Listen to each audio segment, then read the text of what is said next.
Good afternoon. Welcome back. Joe Volpe, publisher of the Corriere Canadese and North America's only Italian language daily newspaper in print form as well as online. And I'm here, as you know, for Go Live TV and Corriere Media Group to continue to cover the elections in Ontario, specifically in Toronto. And today we're focusing on the Toronto Catholic District School Board. And I am pleased and flattered to have a trustee who is looking to get re-elected, Yes. but it's Anne Andrachuck. Now, Anne, welcome to our series. Well, Mr. Volpe, thank you very much for having me here today. It's a real pleasure. So my dad was Mr. Volpe. They use less flattering terms for me, but thanks a lot for that. Yeah. Now, Anne, you know, you're kind of an interesting personality because you've been a trustee for over 20 years. Not quite. I was first elected in 2003, so this is the end of my fourth term going into my fifth term. Yeah, but you were for 3 of those terms. You were chairman of the board. For 3 years I was. It was in 2010, after that election, when we came out of supervision. I was elected as chair. They were difficult times. We had a 50% turnover of the Board of Trustees. So they needed somebody with a little bit of experience and a steady hand. And I think that was one of the reasons. We had a newly elected trustee and myself, and we led the board for the first year, and then my companion at the boardroom, Trustee Piccinini, was the vice chair for 2 of those 3 years, and we worked together as a team, and it worked very well. So, I think you've kept up that kind of a relationship because you need to build those if you're going to make a school board work. Absolutely, it's about teamwork, negotiation, compromise. I can tell you there are many times that my colleagues that I work with very well, and we agree on different points. There are moments when we don't see eye to eye on things, and they tell me what they think, and I tell them what I think, but you got to come out of that, though. It's got to be a debate, not a fight. It's always a debate. At the end of the day, what happens in the board should stay in the board, and you should be able to Vegas thing. something like that. But you should be able to go for coffee and have that discussion in the trustee lounge after, and say, "Well, I wasn't really happy about something," or "Why did you decide to vote in that direction on this particular point?" But it's in general very collegial, and I think that's what makes the success of our board. But as you said, you were under supervision. Now, for those who don't know what that means, is that the government, the Ministry of Education, stepped in at one point and said, we don't like what's happening, whether it has to do with finances or, as happened earlier part of the year, there was some dissonance in York Region where, there's a real problem in terms of morale and process. And they'd step in. And what they did in that case is they caused the director to change and a couple of trustees. Absolutely. But in this case, when there's supervision, they essentially say, guess what? We're putting everything aside and we're taking over. And that happened. There were some decisions that were made at that time. And when we look back, that was 10 years ago. We're a different board today. We've got our governance model set up in place. We've got a governance and policy review committee. We have our trustee code of conduct in place. And I think that everybody knows exactly the direction we have to take. The staff is on board. The trustees are supportive of the director. And the initiatives that we've taken since that period of time, I think we've come out on the better side of it. And once you've experienced that, it's not a place you want to go back to. So you don't give the government any excuses. And we weren't the only board. The public board, the Ottawa board. So I think across the province, there have been boards that have experienced the same difficulty that the Toronto Catholic did. And for myself, I think that Toronto Catholic is a stronger board, and it's an example of how you can come through hard times and be successful and deliver for your students. But you still always face that danger. I think, because you had some friends, and when I say you, I mean the school board, had some friends in the previous government. And notwithstanding that friendship, you had some senior ministers who were out loud publicly talking about having one board. And these were supporters of the Catholic system. I think that the people talking about one board are looking at a very high level and not looking at how it's going to impact students and families on the ground.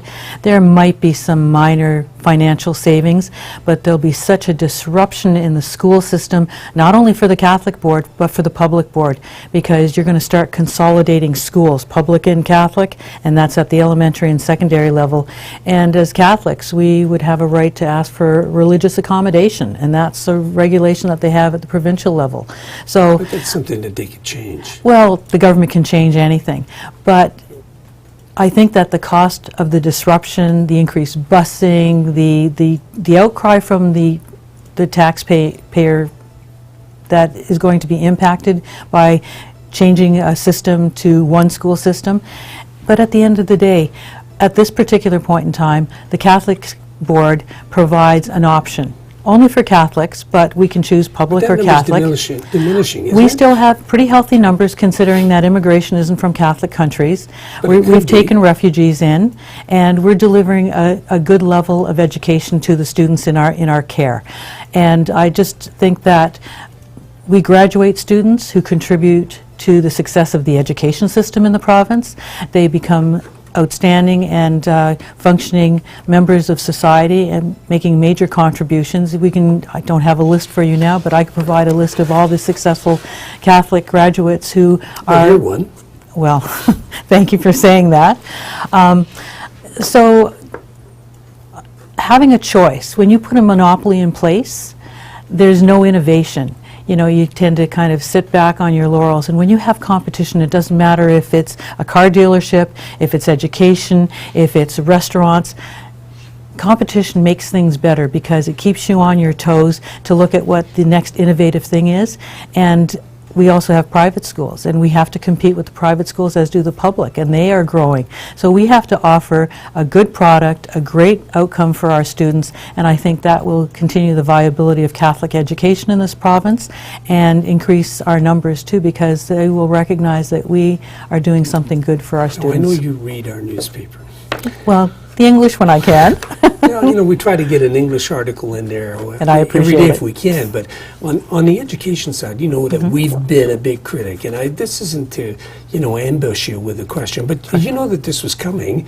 The business about the ACAO results, they have not been positive for your school board.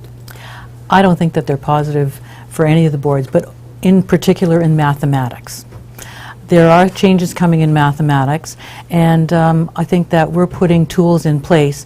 And I initiated or championed Jump Math, which is a program that can be used, and we are using it for students who are really struggling in math, and we're finding success. And I thought, well, if struggling students are finding success, why couldn't we use it as a tool for our teachers, for all students, to hopefully help raise the marks and the bar for our students? And so we did a 3-year pilot in 13 schools, and last month the trustees from a staff report approved using Jump Math as a tool, actually in conjunction with Nelson Math, which is the math program that we're using in school. One is a language-based, the other is mathematics-based, like the mechanics of mathematics. And so they marry together very nicely because Jump Math is written for the curriculum as put out by the Ministry of Education. So with this tool, we're hoping with other tools that are open for the teachers, and parents can use this, they'll understand it because it's the way we studied math, that they can help their children. And I foresee that the mathematics marks at Toronto Catholic, you'll see the numbers going up over the next couple of years. Well, here's a grandparent who's struggling every time he bites his tongue, every time his grandkids are better than him at a multiplication table. And they turn around and they say to me, "What is a multiplication table?" Well, you and I are of the same school, and I believe... You're a lot younger than I am, Ed. Well, rote is a dirty word, but sometimes all you can do with some things is to memorize them. And if you can teach addition and subtraction and a student has that, it's just the next step. But sometimes those tables you just have to memorize because that will lead you into division and then higher math ability. So this government has said that they are going to do a revision and go back to basics. I would love to be at that table to have the conversation with them, because I can tell you when I'm around at the different schools and we talk about it, parents are begging to get some traditional foundational math skills back in the Getting schools. away from the word basic. Well, it's like building a house. If Yeah. you don't put the proper foundation in place, the rest of it could crumble very easily, and our math scores aren't where they should be. So I think we have to take a look at what we used to do and we're not doing now. Not to say that teachers aren't working very hard with the tools that they've got, and I'm hoping that moving forward with this additional tool, we'll find success in delivery of curriculum and for the students who have to learn it. Well, I know that a lot of the people who are watching and who are actually be reading about this are happy to hear that there's a sane voice someplace. And that doesn't mean a conservative voice. It means, somebody who says, okay, traditionally this is how we learn things, and it's not a big secret. As you say, it's like building a house. You can't start at the top. The only time that happens is when they built the Pantheon in Rome 2,000 years ago. It worked then, but it hasn't worked at any other time. But, speaking of Rome now, we're talking, international languages has been an issue. Okay, now for us, cards on the table. We're an Italian language daily newspaper. We're interested in that component. We have a broad view of life, but with that one, the international languages, especially as it relates to Italian, is important for us.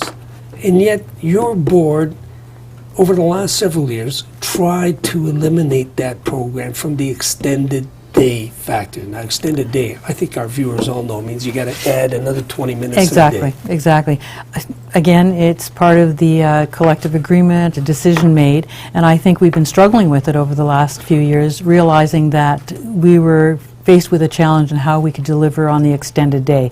As it turns out, we can't, but we have a reprieve from the government who's given us at least a year to deliver it through the regular 300 minutes a day. So we're looking at solutions because the Board of Trustees believes that providing international language programs in our school is beneficial to students. Parents want to have additional languages.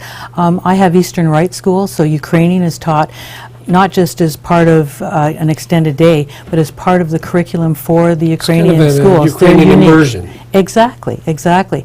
But these students not only learn the Ukrainian, they have it at home and at the school, but they have English and they have French, which is core French that's provided in the school. And parents would like additional languages. People from Europe spoke multiple languages before they came to Canada when they immigrated. And so they instilled the love of language with their children, and their children would like their own children now to have the language. So we are working towards a solution at the Toronto Catholic to maintain the international language program, and I don't think you'll find an individual trustee who isn't looking for a way to make it happen. That's reassuring. We asked for the famous arbitrators report that, sided with the teachers who are not on our favorite list. We're not going to give them on Christmas. Teachers are good. Don't be cruel to teachers. They have a hard job. Yeah, okay, but it's tough when you have to work another 20 minutes a day and your colleague gets home 20 minutes early. There's a certain amount of cynicism in that, and sarcasm. Yeah, I got that. But not to make light of it. We're looking for that solution. We want very much to be a part of that solution. And it was reassuring that with all the other negative things that this current government seems to be headed towards, and they've only been in office for 3 months, one of the things that they had that was very positive is they said, hey, we don't want to make a rash decision on this. Let's punt the ball down the road and give us a chance to take a look and examine what it is. What are the benefits of it? And I think we're taking that opportunity because we have the time and we're delving deeper to see how it is that we can deliver it. We're going to continue having discussions with our union partners, especially at the elementary level, and I think that they might have some good ideas to deliver the program because teachers were delivering it, and so that means teachers are employed too. Okay, now Ann, I want to ask you kind of a logistical question related to you in the area you represent. So your wards have all changed, like everybody else has changed. So your ward now encompasses a couple of provincial and federal ridings. One is called Etobicoke Lakeshore. Etobicoke Lakeshore. And then further east Parkdale High Park. So you've got those two ridings for Yes. people to use as a reference point. And if they're Catholic school supporters, I think that there's something in the regulations that says thou shalt look for Andrachuck. I would hope they're looking for Andrachuck. and fill in that little circle on Monday, the 22nd. Okay, and well, they should. So, Ann, thank you very much for joining us. Well, thank you very much. No, it's Joe, very appreciate good. it. You've done a great job, even though we have been critical of your board, and we've been critical about some of your colleagues, but that criticism doesn't extend to what I think everybody has seen as a sort of competence and stability that everybody requires if they're going to move forward. So good luck to you. Thank you very much. Joe Volpe, on behalf of Go Live TV, Corriere Media Group, and Corriere Canadese, inviting you to follow us on Corriere.ca online and all of our social media, and of course, in our hard copy. Vote on the 22nd and look for people like Ann Andrachuck to extend your vote. Parkdale High Park, Etobicoke Lakeshore, you already have your candidate. Stay tuned for our comment of the day.